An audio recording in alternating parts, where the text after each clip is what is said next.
Hola semuanya, bagaimana nih kabar kalian? Pada siang hari ini kita akan melanjutkan Tonghua dari Alchemy Supreme, tepatnya untuklah episode 155. Untuk di part sebelumnya, pertarungan terakhir antara Supitin dan penasihat juga sudahlah dimulai. Dilihat ya, dalam pertarungan ini Pitin berhasil menekan penasihat juga, sampailah dia engos-engosan. Ya, pada intinya Pitin hampir saja menang. Tetapi ya, pertarungan masihlah berlanjut guys. Kalau begitu langsung saja kita masuk ke dalam ceritanya. Penasihat juga mengakui kemampuan dari Pitin kalau dia adalah memang lawan yang begitu baik. Tetapi dia masihlah terlalu muda untuk memenangkan pertandingan ini, masih dikatakan sangatlah jauh. Lalu dia mengeluarkan sebuah gulungan yang mengeluarkan serangan begitu cepat. Pitin berhasil untuklah menghindarinya, tetapi Nona Zhao menjadi begitu terkejut dari mana dia mendapati kemampuan tersebut. Sedangkan untuk Pitin, dia membalas pernyataannya.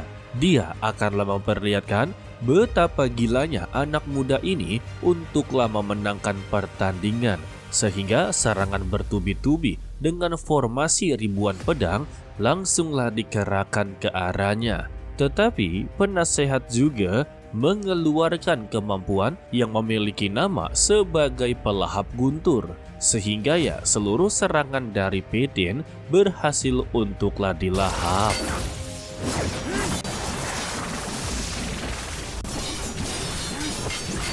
Tidak sampai di situ juga, kemampuan pelahap guntur ternyata bisa dijadikan sebagai serangan dan Pitin terkena serangan tersebut. Kesempatan tersebut tidaklah dibuang sia-sia. Penasihat juga langsunglah menerjang dengan tombaknya.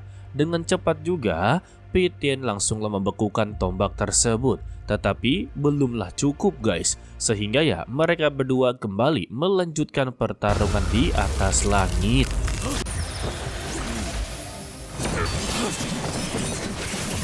Lagi dan lagi, Pitin mengeluarkan pedang penghancur gunung dan surgawi guys. Dengan gilanya, penasihat juga mencoba untuklah menahan dengan gulungan miliknya guys.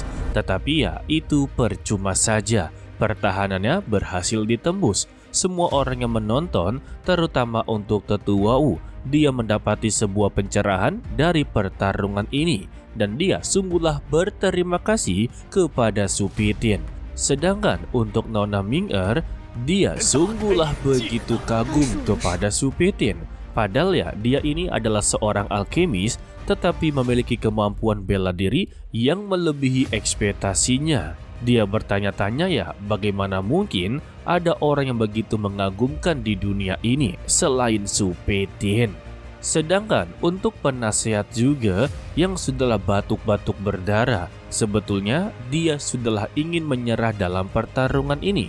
Tetapi untuk gurunya yang berada dalam jiwanya ini kembali untuklah menghasutnya. Kalau gulungan laser atau gulungan guntur masih bisa untuklah digunakan.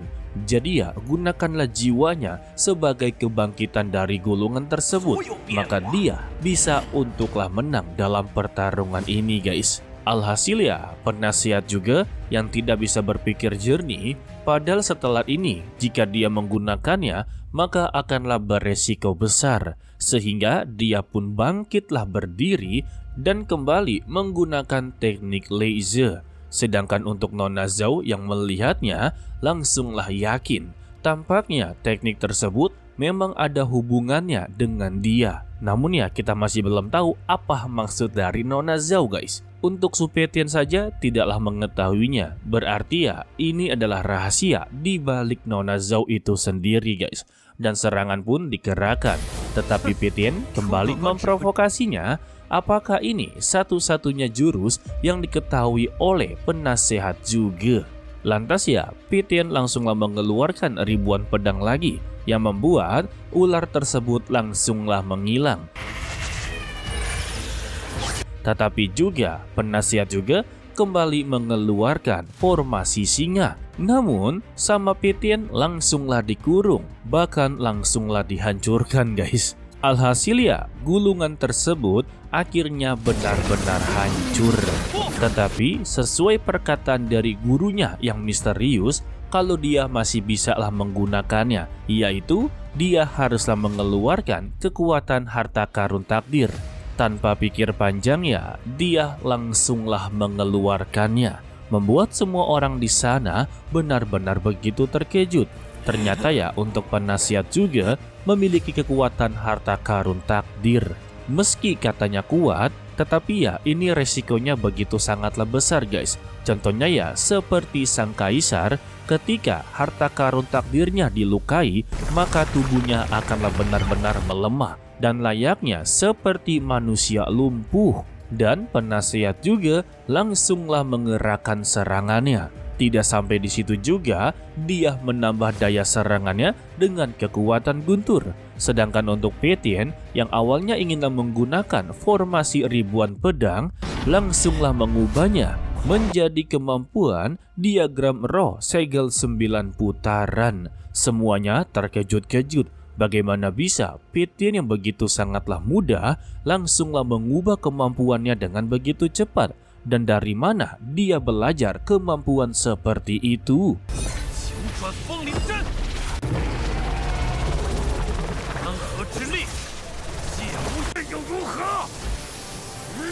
Alhasil terjadinya bentrokan kekuatan. Di sela bentrokan tersebut ya, Pétienne langsung mengambil kesempatan dalam kesempitan untuklah menggunakan pedang api dan esnya. Di sini dia berhasil untuklah memberikan serangan bertubi-tubi.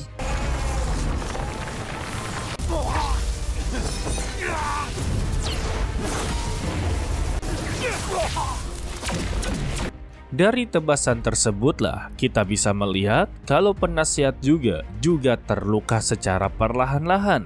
Namun, dia masihlah memegang harga dirinya. Dia tetaplah bangkit dan terus memberikan serangan guys. Meski ya harusnya tubuh dia sudahlah tidak sanggup lagi bertarung guys. Dan pada akhirnya kemampuan kekuatan harta takdirnya itu berhasil dihancurkan oleh Pétienne. Bukan dihancurkan sih, melainkan dikalahkan ya. Untuk sang kaisar, dia begitu sangatlah khawatir kepada penasihat juga. Dia meminta bantuan kepada Pangeran Xiaoyou jika nantinya penasihat juga gagal dalam pertarungan ini ataupun kalah, tolong bujuk Su Pétienne untuklah mengampuni nyawanya. Dan Xiaoyou membalas kalau dia akanlah berusaha semampunya. Karena dia tahu Su Pétienne tidak mudah untuklah dibujuk guys. Apalagi ya untuk saat ini Pétienne adalah orang yang paling terkuat di kekaisaran.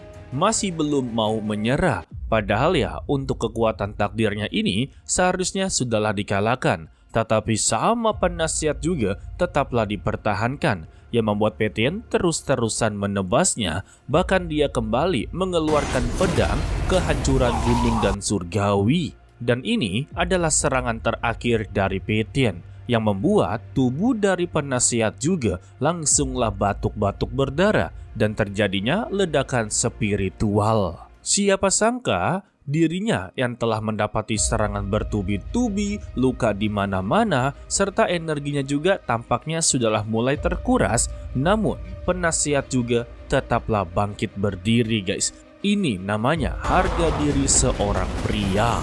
Bukannya mengakui kekalahan, tetapi penasihat juga masih mencoba untuklah menyerang ke arah Su Pétienne. Dia mengeluarkan petir dalam jumlah yang begitu banyak, tetapi sama Pétienne langsunglah dibekukan, bahkan dihancurkan. Di sela-sela itu, penasihat juga langsunglah menerjang, tetapi percuma saja. Alhasil, mereka berdua kembali melanjutkan pertarungan. Mungkin ya, ini adalah pertarungan terakhirnya guys. Di sini, Pétienne sudah begitu sangatlah kesal. Sebenarnya, dia tidak tertuju kepada penasihat juga.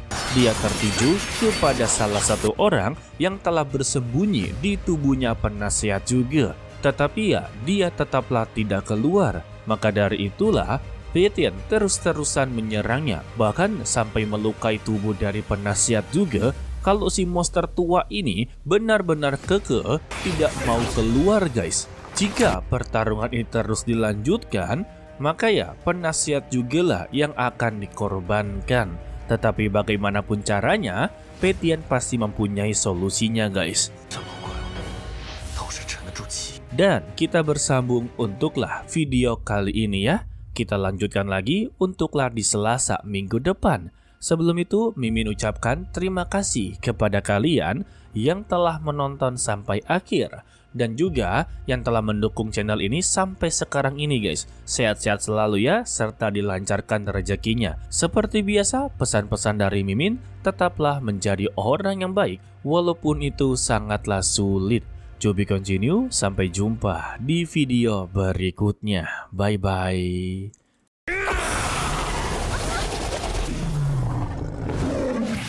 风铃阵，九。